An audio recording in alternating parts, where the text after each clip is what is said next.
పూరా లోకల్. ఎవరు ఈ రాష్ట్రంలో మనకు ప్రతిపక్షము? ఆ స్థాయిలో ఎవరైనా ఉన్నారా? కేటీఆర్ ఫస్ట్ కవిత పంచాయతీ తెంచుకోవాలి. అది 10 ఏళ్ళు పడుతుంది నాకు తెలుసు. ఎందుకంటే ఆస్తుల పంచాయతీ కాబట్టి కోర్టుకు పోవాలా, పంపకాలు జరగాలని 10 ఏళ్ళు పడుతుంది. ఇంకా ఆ పంచాయతీ ఉన్నాడు గరీబుల పంచాయతీ ఏం చెప్తాడయా? అసలు రాగలుగుతాడు ఆయనకి?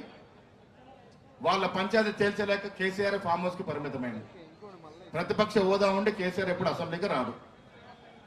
మా నాయకులు చాలాసార్లు అడిగి నీకు జీతభత్యాలు ఎందుకు ప్రభుత్వ పైసలు ప్రజల పైసలు ఇవ్వాలి? నువ్వు ప్రతిపక్ష హోదా ఉండి నువ్వు ఎప్పుడు ప్రజలకే రాకుంటే నీకు ఆ హోదా ఎందుకని అడుగుతా ఉన్నారు. ఆయన ఫామ్ హౌస్కు పరిమితం అయిపోయినాడు. ఇంకా బీజేపీ పరిస్థితి,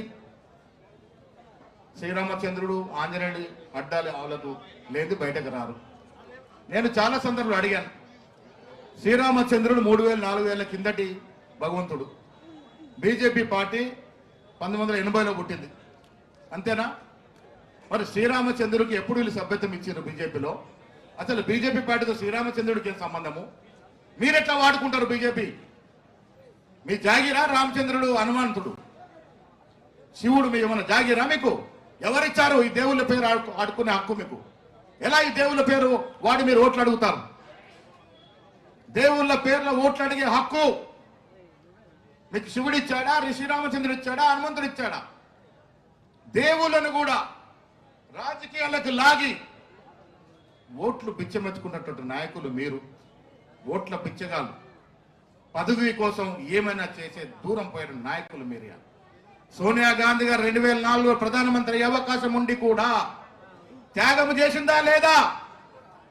రాహుల్ గాంధీ గారు 2009లో ప్రధానమంత్రి అవకాశం ఉండి కూడా తృణప్రాయంగా త్యాగం చేశాడా లేదా?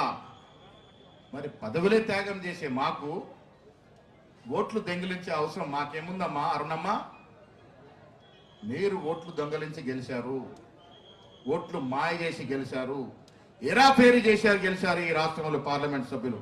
ఈ రాష్ట్రంలోనే కాదు, 3వసారి అధికారం రావటానికి చేయకూడని పనులన్నీ చేశారని అనుమానము. మహారాష్ట్రలో జరిగినటువంటి ఓట్ల దొంగిలిపులాగా తెలంగాణలో జరగలేదంటే ఎట్లా నమ్ముతాం మేము? ఆంధ్ర కర్ణాటకలో జరగలేదంటే ఎట్లా నమ్ముతాము? ఇలా రాహుల్ గాంధీ యాత్ర ఎందుకు చేస్తా ఉన్నాడు?